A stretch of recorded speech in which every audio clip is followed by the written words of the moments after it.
Olá a todos, e sejam muito bem-vindos a mais uma viagem pelo mundo das ideias que transformam a nossa realidade. Hoje, vamos explorar um território fascinante onde a psicologia, a matemática e a interação humana se encontram. Vamos falar sobre estratégia. Mas não me refiro àquele tipo de estratégia seca e corporativa que se lê em manuais de gestão aborrecidos. Refiro-me à arte da estratégia tal como apresentada por Avina Dixit e Belrina LeBouf. Para começarmos, quero que imaginem uma cena muito simples. Imaginem a diferença entre um carpinteiro a trabalhar madeira e um general a comandar um exército. Quando o carpinteiro pega no martelo e no formão, a madeira não reage.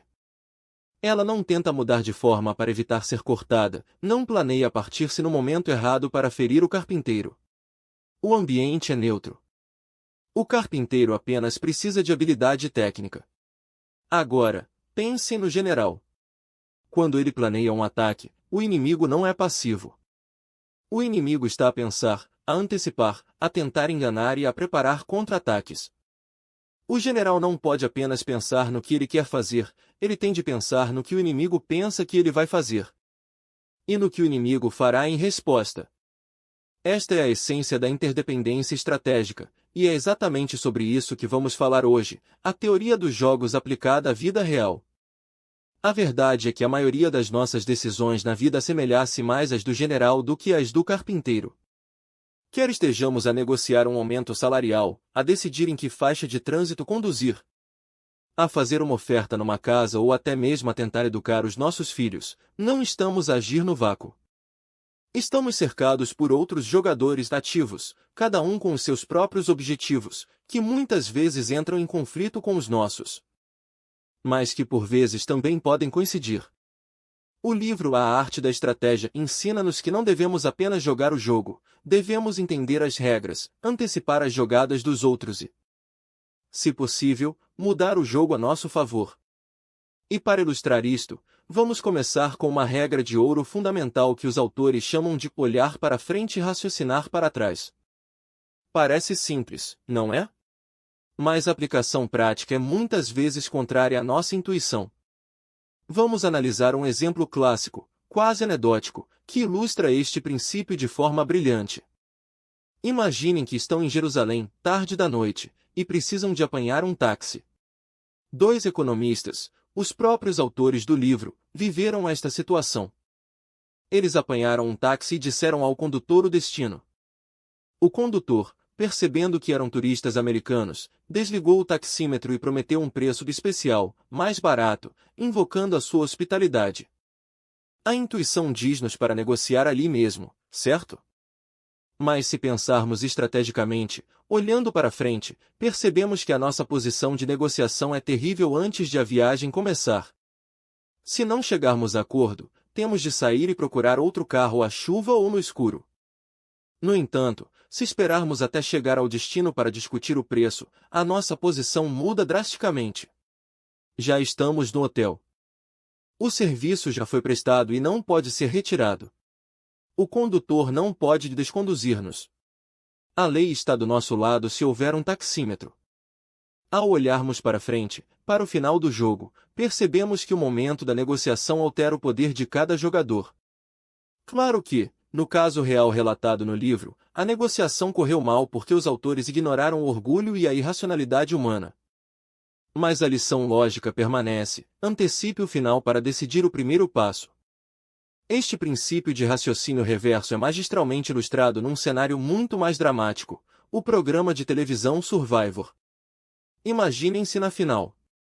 Restam 3 pessoas. Richard Hatch, o estratega maquiavélico, Rudy, um ex-militar de 72 anos extremamente popular, e Kelly, uma jovem guia de rios muito capaz fisicamente. O desafio final é de resistência. Quem ficar mais tempo a segurar-se num poste ganha o direito de escolher quem leva para a final. Onde um júri dos membros expulsos votará no vencedor de $1 milhão. A maioria das pessoas pensaria, tenho de ficar no poste o máximo de tempo possível para garantir o meu destino. Mas Richard Hatch pensou ao contrário. Ele olhou para o final. Ele sabia que se o Rudy chegasse à final, ganharia de certeza porque todos o adoravam. Portanto, Tanto Richard como Kelly precisavam de eliminar o Rude. Richard percebeu que se ele ganhasse o desafio do poste, teria de ser ele a eliminar o Rude, alienando os votos dos amigos do Rude no júri. Mas se a Kelly ganhasse, ela teria de eliminar o Rude pelos seus próprios interesses, e o Richard chegaria à final com as mãos limpas. A conclusão estratégica chocante? A melhor jogada para Richard era perder o desafio de propósito, e fazê-lo logo no início. E foi exatamente o que ele fez. Ele largou o poste, deixou a Kelly ganhar, ela eliminou o Rude, e o Richard ganhou $1 milhão.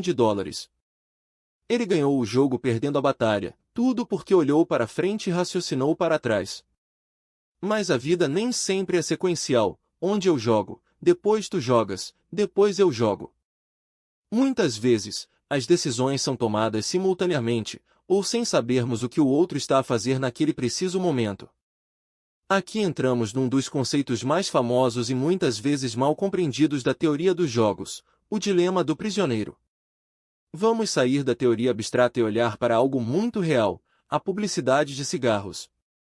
Durante anos, as grandes empresas de tabaco gastaram fortunas colossais em publicidade. Se a Marlboro fizesse publicidade e a Camel não, a Marlboro ganhava uma vantagem enorme. Se ambas fizessem publicidade, as campanhas cancelavam-se mutuamente, e ambas gastavam milhões apenas para manter a mesma cota de mercado. O melhor para ambas seria não fazer publicidade e poupar esse dinheiro, mantendo os lucros altos. Mas elas estavam presas num dilema: a tentação de ganhar vantagem, ou o medo de perder mercado, forçava-as a gastar. Então, algo curioso aconteceu nos anos 70 nos Estados Unidos. O governo proibiu a publicidade de cigarros na televisão. A reação instintiva seria pensar que as empresas de tabaco ficariam furiosas. Mas, estrategicamente, o governo acabou de resolver o dilema do prisioneiro para elas. A lei forçou a cooperação que elas não conseguiam alcançar sozinhas. Com a proibição, todas pararam de gastar em anúncios televisivos caríssimos, as cotas de mercado permaneceram relativamente estáveis. E os lucros da indústria, na verdade, aumentaram. Isto ensina-nos uma lição valiosa: em situações de concorrência destrutiva, ter as mãos atadas por uma força externa, como uma lei ou um contrato, pode ser uma bênção disfarçada. Às vezes, menos liberdade de escolha resulta em melhores resultados. Isto leva-nos a um conceito central no livro, o equilíbrio de Nash. Nomeado em honra do matemático John Nash, retratado no filme Uma Mente Brilhante. Este equilíbrio ocorre quando ninguém tem incentivo para mudar a sua estratégia, dado que os outros estão a fazer. É um estado de repouso estratégico. Pensem na condução. Conduzimos pela direita, em muitos países, porque esperamos que os outros conduzam pela direita. Se eu decidir mudar unilateralmente para a esquerda, o resultado é desastroso. Conduzir pela direita é um equilíbrio de Nash. Mas os equilíbrios nem sempre são bons. O dilema do prisioneiro que acabamos de discutir tem um equilíbrio mau: ambas as empresas gastam em publicidade e lucram menos. A arte da estratégia reside, muitas vezes, em saber como escapar de um mau equilíbrio ou como mover o jogo para um equilíbrio superior. E como é que mudamos o jogo? Através do que os autores chamam de movimentos estratégicos. Estes são ações que alteram as regras ou as expectativas, geralmente através de compromissos, ameaças ou promessas. O segredo aqui é a credibilidade. Uma ameaça que não é credível é apenas ruído. Uma promessa em que ninguém acredita é vazia.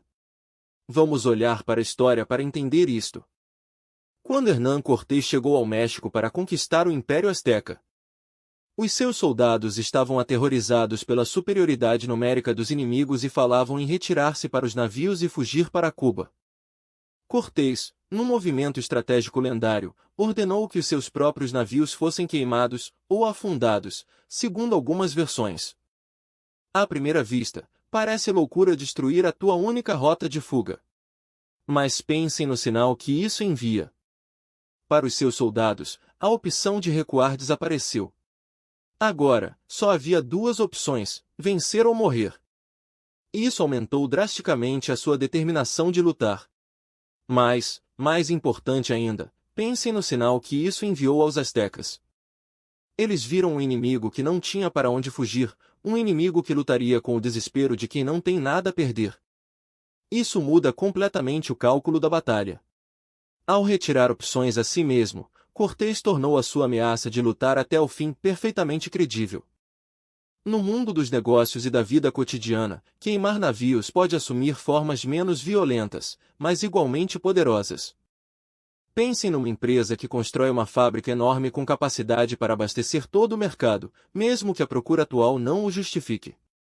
Este é um movimento estratégico. Está a dizer aos potenciais concorrentes: se vocês entrarem no mercado, eu tenho capacidade para inundar o mercado com produtos e baixar os preços até vos levar à falência, sem precisar de construir nada novo. É uma ameaça credível de guerra de preços que serve para impedir a entrada de rivais. Ou pensem num contrato de casamento. É uma forma de aumentar o custo de separação, tornando a promessa de ficar juntos mais credível do que uma simples declaração verbal. A lição aqui é que, para influenciar o comportamento dos outros, as nossas declarações de intenções devem ser apoiadas por ações que tornem essas intenções irreversíveis ou, pelo menos, muito custosas de reverter. Agora, vamos mudar um pouco o foco para algo que parece contraditório à estratégia racional, a aleatoriedade. Será que faz sentido, alguma vez, deixar uma decisão à sorte? A teoria dos jogos diz que sim, absolutamente. Pensem num pênalti no futebol. Se o batedor chutar sempre para o lado direito, o guarda-redes vai aprender e defenderá sempre. Se o batedor alternar estritamente, esquerda, direita, o guarda-redes também descobrirá o padrão. Para ter sucesso, o batedor tem de ser imprevisível. Ele tem de escolher o lado de forma aleatória. Mas não é uma aleatoriedade qualquer, é uma aleatoriedade calculada. Se o lado direito do batedor for mais forte, ele deve chutar para lá com mais frequência, mas não sempre. O objetivo é atingir um ponto em que o guarda-redes fique indiferente entre saltar para a esquerda ou para a direita. Porque a probabilidade de golo é a mesma. Isto chama-se estratégia mista. Vemos isto também nas auditorias fiscais ou nos controlos antidoping. Se as autoridades seguirem um padrão fixo, os batoteiros vão contorná-lo. A única forma de a fiscalização ser eficaz com recursos limitados é ser aleatória e imprevisível. Portanto, se alguma vez sentirem que alguém está a agir de forma inconsistente ou aleatória num contexto competitivo, não assumam imediatamente que são loucos ou irracionais. Podem estar apenas a aplicar uma estratégia mista ótima para impedir que vocês explorem os seus padrões. Outra área crucial onde a arte da estratégia brilha é na gestão da informação. Muitas vezes, num jogo, uma pessoa sabe algo que a outra não sabe. O vendedor de um carro usado sabe se o carro é uma lata velha ou uma joia, o comprador não sabe. Isto cria o que chamamos de assimetria de informação. Aqui, o conceito-chave é a sinalização. Como é que eu, que tenho um carro excelente, posso convencer o comprador disso? Quando todos os vendedores de carros maus também dizem que os seus carros são ótimos. As palavras são baratas. Este carro é perfeito é uma frase que não custa nada a dizer, seja verdade ou mentira. Para que um sinal seja credível, ele tem de ser custoso de imitar para quem está a mentir. É aqui que entra a garantia. Oferecer uma garantia total de 1 ano custa muito pouco a quem vende um carro em perfeito estado, porque é improvável que avarie. Mas custaria uma fortuna a quem vende um carro cheio de problemas mecânicos. Portanto, a garantia é um sinal credível de qualidade. O mentiroso não consegue imitar este sinal sem ir à falência.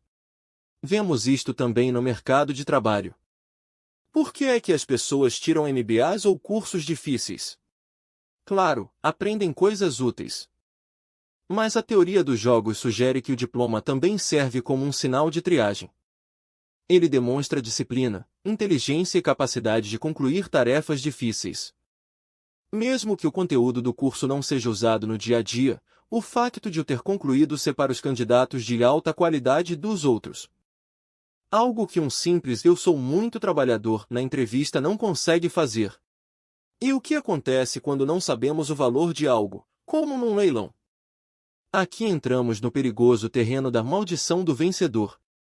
Imaginem que há um frasco cheio de moedas a ser leiloado. Ninguém sabe exatamente quanto dinheiro está lá dentro. Cada pessoa faz uma estimativa. Alguns vão estimar por baixo, outros por cima. Quem é que vai ganhar o leilão? Geralmente, a pessoa que fez a estimativa mais alta. E o que é que isso significa?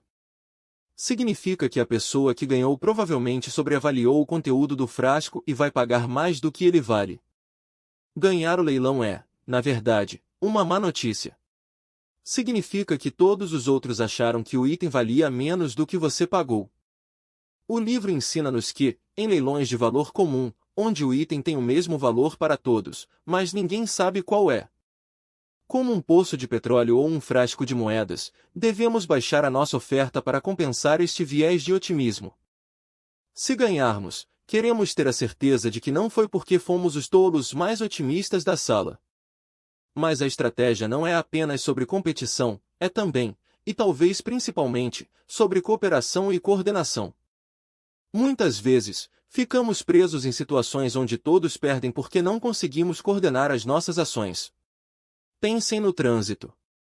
Se todos tentarem usar a rota mais curta ao mesmo tempo, gera-se um engarrafamento e todos demoram mais. Se houvesse uma forma de coordenar, distribuindo os carros por rotas alternativas, o tempo médio de viagem diminuiria. Mas, individualmente, ninguém quer ir pelo caminho mais longo. Este é o problema da ação coletiva. O livro explora como as normas sociais, as leis e até a cultura servem como mecanismos de coordenação. Por vezes, precisamos de um ponto focal, algo óbvio para todos, para nos encontrarmos. Se tiverem de se encontrar com um amigo em Nova York amanhã, mas não combinaram a hora nem o local, e não podem comunicar, para onde vão? A maioria das pessoas diria meio-dia, na Grand Central Station ou Empire State Building. Não porque seja o melhor local, mas porque é o local que eu acho que tu vais achar que eu vou escolher. A coordenação bem-sucedida depende de entendermos as expectativas partilhadas. E não podemos falar de estratégia sem falar de incentivos. Como é que garantimos que as pessoas fazem o que queremos? A resposta simples é pagar por desempenho, mas o livro mostra-nos que isso é cheio de armadilhas. Se pagarmos aos professores com base nas notas dos testes dos alunos, eles podem começar a ensinar para o teste ou, pior, a ajudar os alunos a copiar. Se pagarmos aos cirurgiões com base na taxa de sucesso das cirurgias, eles podem recusar operar os casos mais difíceis e arriscados para não estragar as suas estatísticas.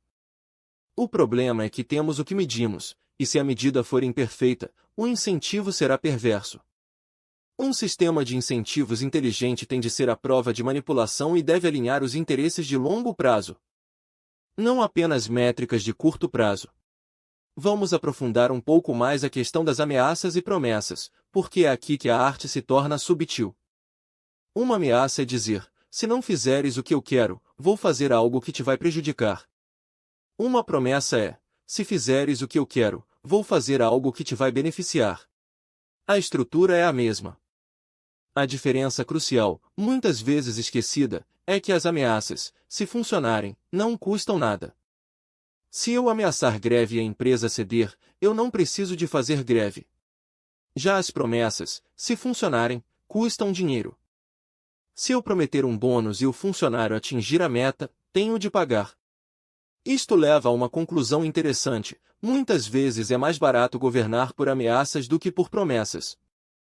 O que explica muito sobre a política internacional e até sobre a gestão de certas empresas. No entanto, as promessas tendem a criar ambientes mais estáveis e cooperativos a longo prazo.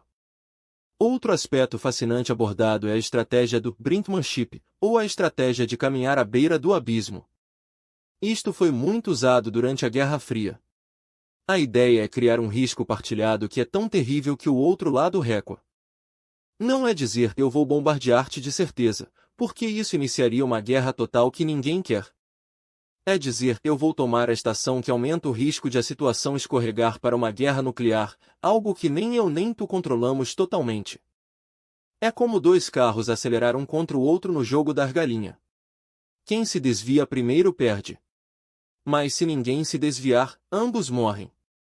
A estratégia aqui não é mostrar que se quer bater, mas sim atirar o volante pela janela, mostrando ao outro que já não temos controle e que, portanto, é ele que tem de se desviar se quiser sobreviver. É assustador, é perigoso, mas é uma parte fundamental da negociação em situações extremas.